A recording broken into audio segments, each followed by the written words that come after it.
Hi guys! For today's daily highlights, pumunta kami sa Dampa Seafood Grill, Manila. Located ito sa number 71 Scout Limbaga, Barangay Laging Handa, Quezon City. Naisipan nga namin puntahan ito dahil pa-birthday treat namin sa aking pinsan na si Ate Jack. Gustong-gusto niya talagang kumain ng seafood na mukbang style. At nung nagkaroon ng budget at sumaktong birthday niya, kaya naman dinala namin siya dito. Unang kain ko nga dito, year 2021, ang price ng Damp at Sea Fest nila is 1.3 lang. Ngayong 2023, nagkakahalaga na ito na 1,995. Sulit na for 2 to 3 packs. So, ayun na nga, panoorin nyo ang epic surprise namin para sa kanya. Uy, saan kayo pupunta?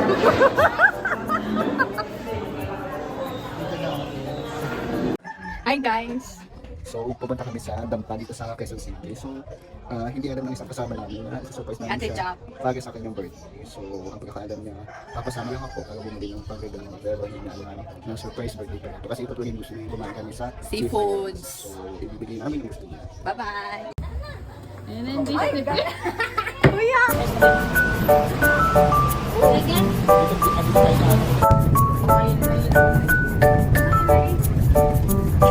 Naganap nurse. Sabi ko sa'yo ito na. We're going to Quezon City para bumili ng pamasko para sa mga inaanak. So, may budget ako 2,500. Sinasabi lang namin dito na sasamahan namin si Gerson na bumili ng mga pamasko sa mga inaanak, pero pupunta talaga kami sa Dampa. Sila kaputi. Kami sabi. Wala kami. Paano lang pa? Sa Sumama. May kumpleto ng ako dito.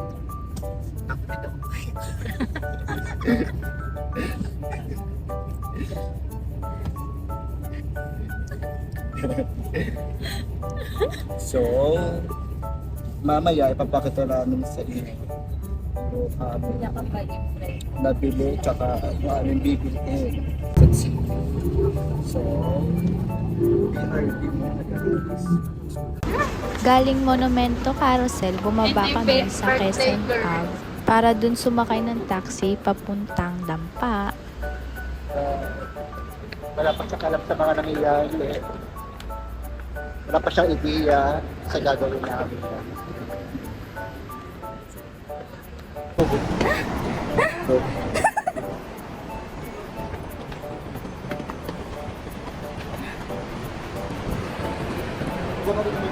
Nagugutom na dyan.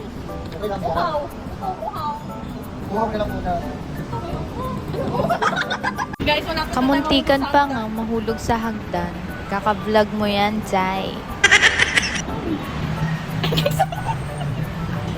Baka mag- Ay. Saan ba? Ano bang ano yan?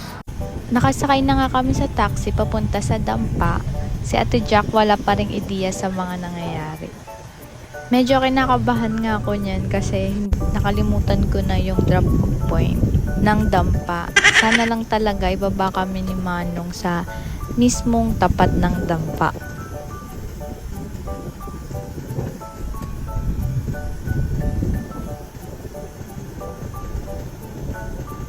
Pero sadly, hindi kami binaba doon, kaya naman Nanap din. Tama pala siya eh. Oh, ito.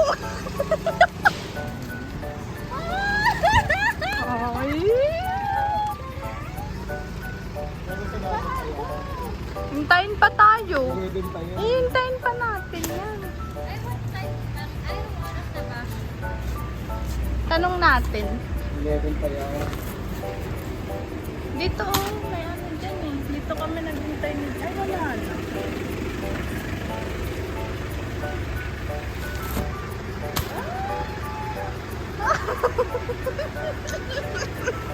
Natatawa ko kayo dyan. Yeah. Kiss lang eh. Parang ano. Kadiri ako tomboy.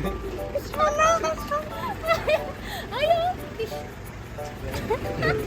Nilibre mo ako dito ah. Tabo ako dito.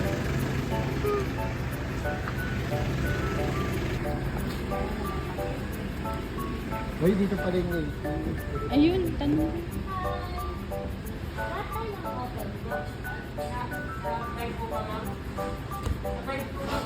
Aba. Dito po sa alas 12. Alas 2. Thank you po. Alas 12 pa, guys. Alas 12. Hindi maghintay pa tayo. Bye ba't?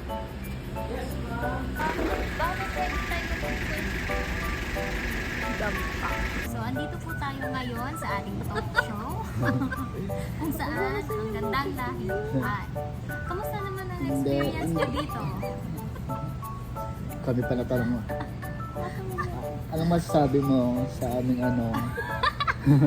surprise epic birthday? Surprise epic birthday. Ayun, 2 hours Super naman tayo mag-aantay, no? Importante, at least naturo ko sa inyo kung saan yung banda. Ito kasi, sabi alam mo. Natatawa ako sa kanya. Sabi niya, ito sabi ko, wala nang masis. Kasi, siya kasi may experience na dito. Kaya ako, bagal. Alam mo, dapat mang inasal lang to. So, ayun na nga, ganun ka-epic yung nangyari. Si Ate Jack pa mismo yung nagturo kung saan yung dampa kasi nadaanan lang daw ng taxi. Dahil nga mga early bird kami, 10 a.m. pa lang nandun na kami. 12 p.m. pa daw magbubukas yung dampa, kaya 2 hours kaming magchichikahan. After 100 years, joke, after 2 hours, ayan na nga, nag-open na sila. Kami ang pinakaunang customer. May pili pa nga kung saan ang magandang upuan.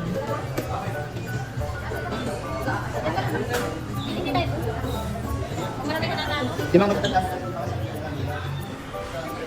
Di kasi madami sila? Oo, madami.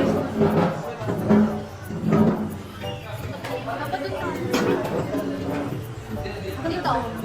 Dito, yun. Pero ang napili nga nila yung upuan na may red light. Gusto niyo dito?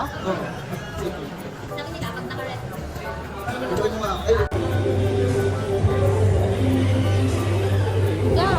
Video. Yeah.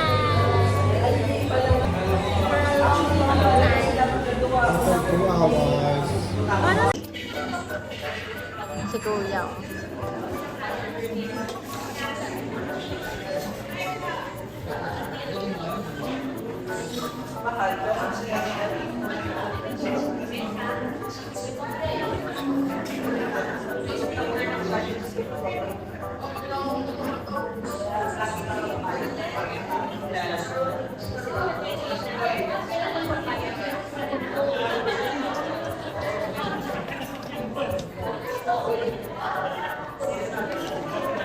Yan yung favorite mo din daw. Yeah, thank you. Right. Thank you po.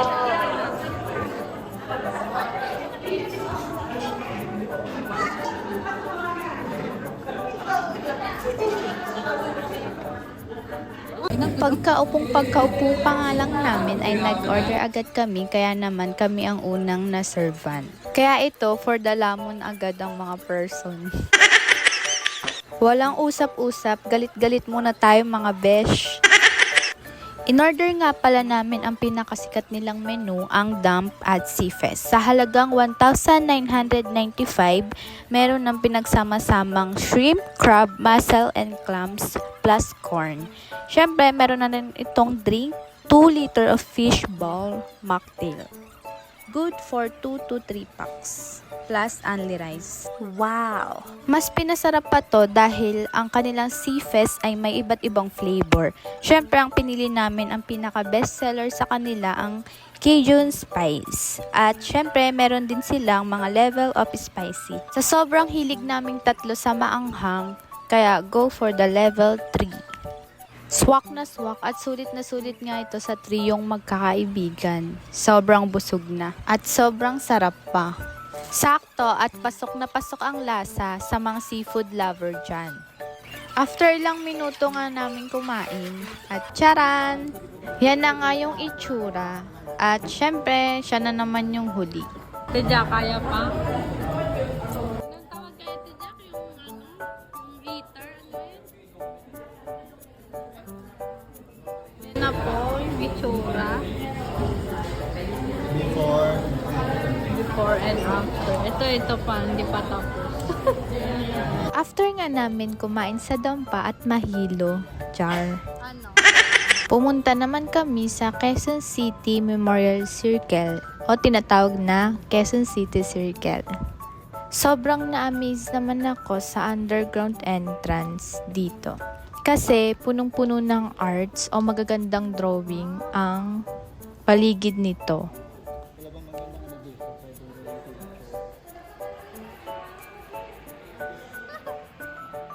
Bagong entrance na to, Tidya?